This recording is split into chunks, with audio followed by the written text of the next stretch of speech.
Virgo Risings for November 2020 is about managing your time and your money, like getting down to business with the resources and the way of allocating your energy that is most conducive for you. If you are excited to dive into what the month of November holds in store for you, make sure that you like, subscribe, and hit that notification bell so that you are always up to date with what the stars have in store for you. This video is also brought to you by my very own Astrology Academy, which is my foundational astrology course. This course is a comprehensive deep dive into the foundations of Western astrology. This includes history, philosophy, technical concepts, counseling considerations, and a step-by-step guide to reading a chart. I am so proud to finally be releasing this and have this open for enrollment for you all. I've already had several students run through and complete it in the past several weeks, and it's been a real joy to see people go from confused or misinformed into reading charts and going on this path informed and confident. So if you were interested in that, check that out down below. As well, I have free hour-long webinars that get you to start learning astrology if you're dipping your toe in or unsure about what astrology even means.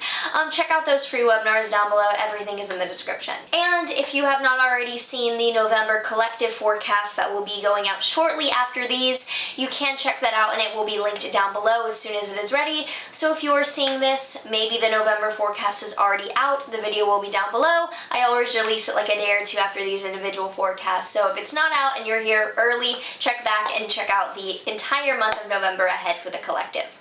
Hi, I'm Maren. I am a professional astrologer, author, and philosophy student. I combine traditional Hellenistic astrological techniques with modern psychological counseling dynamics in order to provide grounded guidance. So on the first, we have the Sun in your Scorpio third house opposing Uranus in your Taurus ninth house. This is something surprising or rebellious or shocking in your educational or higher long-term goals, affecting some day-to-day routine that you have. Like you are suddenly pursuing a degree and that really fucks around with how you're managing your time, or you're planning on taking a big trip and that's changing the way that you communicate. You're having to like learn a new language. Something on the bigger scale is changing the way that your routine on a daily scale is manifesting.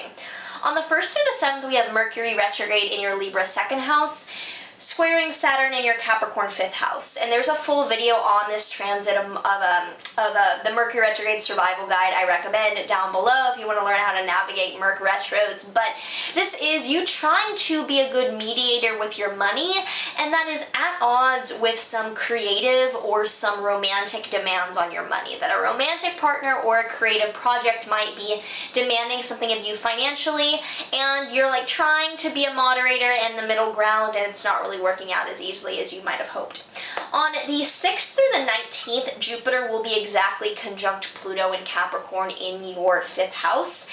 This is a year-long transit that's going exact, so it's nothing new, but it is an intensification of the explosion of crisis in your creative and romantic life that has been the pertinent theme for the past year, and this is the final last straw. It's like the pimple on top of the boil, so to speak. On the 9th, we have Venus and Libra opposing Mars and Aries between your 2nd and 8th houses. So by the 9th of the month, there's a definite dynamic of tension between finances, that you are wanting to play it more safe and more harmonious, and someone that you're sharing money with might be wanting to really change things up or go back to something, or like undo a lot of work or spend, and you're like, I'd rather like not really do that. So definitely financial wrangling by the middle of the month. And I have a full video on this Mars and Aries transit that I will link down below if you want more information about how this is showing up in your shared financial world. On the 15th, there's a new moon in your Scorpio third house, a new beginning in your third house of communication and siblings and information. And there's a full video on this new moon down below, and I would watch that video because this is a new beginning, but it's more paranoid, and it's happening in an area of your chart around information and communication. So I'd want to learn about what intention setting and like new thing I would want to be enacting around that part of my chart. On the 15th through the 19th, we also have Venus in your Libra second house, squaring Jupiter, Pluto, and Saturn in your Capricorn 5th house. Again, finances and trying to be responsible and keep the peace are at odds with what is crucially being expected of you in your creative or romantic world. That maybe a creative project is like demanding that you invest in it, and you're like, but I don't want to like spend all that money. And it's a difference of the priorities and how you feel best allocating your time and your resources. On the 21st, the sun is entering your Sagittarius 4th house. So from the end of November into December, there is more of a focus on home and family life and like getting back to the roots. On the 21st as well, Venus is entering your Scorpio 3rd house, drawing harmony into your 3rd house of communication. So you could be entering a writing project, a pretty intense writing project, like it's pretty dark or psychological. There might also be some upheaval because on the 27th, Venus in your Scorpio 3rd house will be opposing Uranus in your Taurus 9th house. This is you trying to expose or unveil some deep emotions in writing that are surprising the authority figures or like the school that you're a part of. That you might be like doing your thing and your teachers are like, whoa, whoa, whoa, or something unexpected is actually coming up at your school or at your educational place that is surprising you, and you have to like put out some weird work because of it.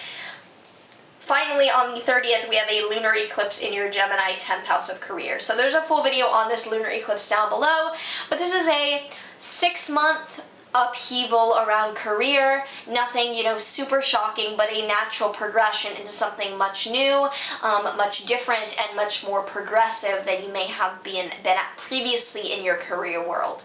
How are you expecting this November to show up in your life? If you already know about some possible events, tell me in a comment down below. So let's pull a tarot card for Virgo Risings and see what tarot card is coming up for you as you navigate a lot of new energetic routines. We have the Three of Pentacles reversed, and the Three of Pentacles is around getting yourself ready and building that cathedral. And with the reverse, there's an instability to what you're building.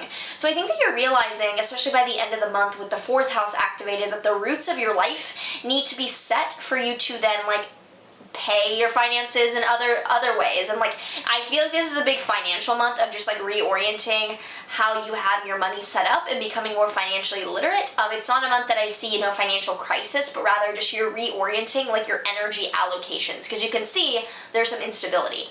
Next, we are going to pull an Amio deck card. This is an astrology deck of astrology cards, and we're going to see what symbol comes up for Virgo Risings. We have the South Node.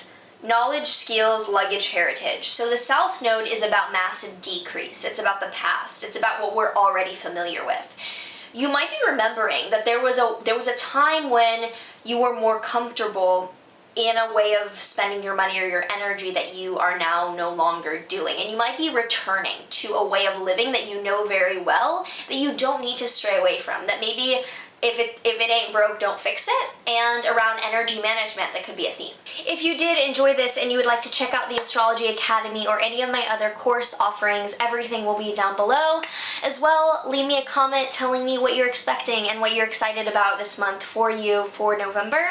Otherwise, subscribe, do all the things. Sending so much love, and I will see you in the next one. There is one thing